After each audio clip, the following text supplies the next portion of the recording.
মামে কতটা পরিমাণ যে খারাপ এটার প্রমাণটা আমি আপনাদেরকে দিচ্ছি। আমাকে গতকালকে এক প্রবাসী ভাই, আমি চিনিও না জানিও না, আমি আপনাদেরকে দেখাচ্ছি, দেখেন উনি আমাকে ভয়েস দিছে, আমি আসলে ওনাকে চিনি না। এই যে দেখেন ভয়েসটা আমি আপনাদেরকে শোনাচ্ছি। আসসালামু আলাইকুম।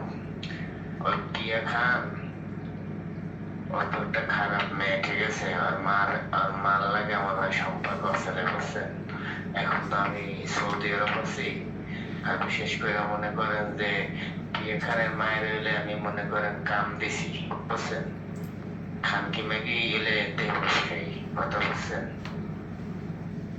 এই যে দেখেন এই এই একটা দিল, আরেকটা দেখেন, আমি কিন্তু এই লোককে আমরা চিনিও না জানিও না, উনি আমাকে সকালে দিছে, এই যে তার প্রমাণ। আরেকটা ভয়েস দিছে, এইটা আপনারা শুনেন ভালো করে।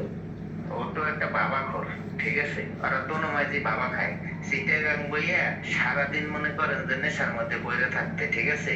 ওর সম্বন্ধে আমি ভালো ভালো জিনিস জানি, অনেক তথ্য আছে, অনেক কিছু জানি, ঠিক আছে?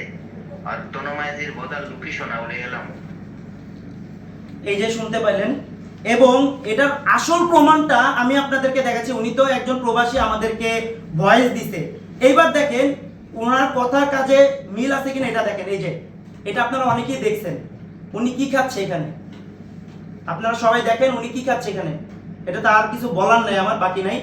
এবং উনি চিটাগাঙে, আমি কিন্তু জানতামও না যে উনি চিটাগাং থাকতো। উনি চিটাগাঙে এরকম করে অনেক ছেলেদের, অনেক পুরুষের টাকা মেরে তারপরে হচ্ছে ওনারা চলতো। এবং আরো কিছু কিছু ভিডিও আমাদেরকে দিছে আসলে। তারপরে আপনার এটাও দেখা, এটাও আপনারা অনেকে দেখছেন, সে একটা মহিলা কত পরিমাণ নিকৃষ্ট এবং খারাপ সেটা আপনারা দেখেন। উনি মামলার বাদী, 24টা মামলার বাদী সে। এরপরে আর কিছু বলার বাকি আছে?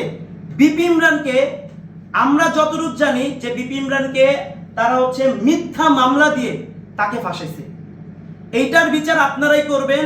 এইসব মহিলারা আজকে বাংলাদেশে এরকম করে তারা চলে, তারা পেট চালায় হচ্ছে দেহ ব্যবসা করে। কথা যদি বলি ভাই, ওনার বিবাহিত জীবন 6 বছরের, এবং এই 6 বছরে কখনো আপনারা দেখছেন ওর নামে এর আগে এরকম কোনো নিউজ কখনো দেখেন? আর সে কিন্তু সম্পূর্ণ, আমার যেটা দেখছি যে ডিসটেন্স মেইনটেইন করে ভিডিও বানাইতো। কোনো ক্লোজ ভিডিও কিন্তু আমার মনে হয় না আপনারা দেখছেন, আমিও দেখছি, আমি কখনোই দেখি নাই। তাহলে তার স্ত্রী থাকতে সে কেন আরেকটা মেয়ের কাছে 6 বছর পর এভাবে যাবে সেটা বলেন। সে নাকি ধর্ষণ মামলা দিছে। আসলে প্রিয়া এবং প্রিয়ার মা, এই দুইজন ভাই আসলে এমন মানুষকে টার্গেট করে যারা সফল, যাদের টাকা পয়সা আছে, ভালো বিজনেস আছে, এরকম মানুষকে এরা টার্গেট করে। এবং এর আগেও কিন্তু আরো 24টা মামলার সে বাদী, আপনারা কিন্তু সেটা আগে থেকেই জানেন। তাহলে ভাই আমি কি বলবো, এটা তো স্পষ্ট বোঝা যায় যে বিপি ইমরানকে এরা মিথ্যা ধর্ষণ মামলা দিছে কিছু টাকা খাওয়ার জন্য। আরেকটা জিনিস আমি আপনাদেরকে দেখাচ্ছি,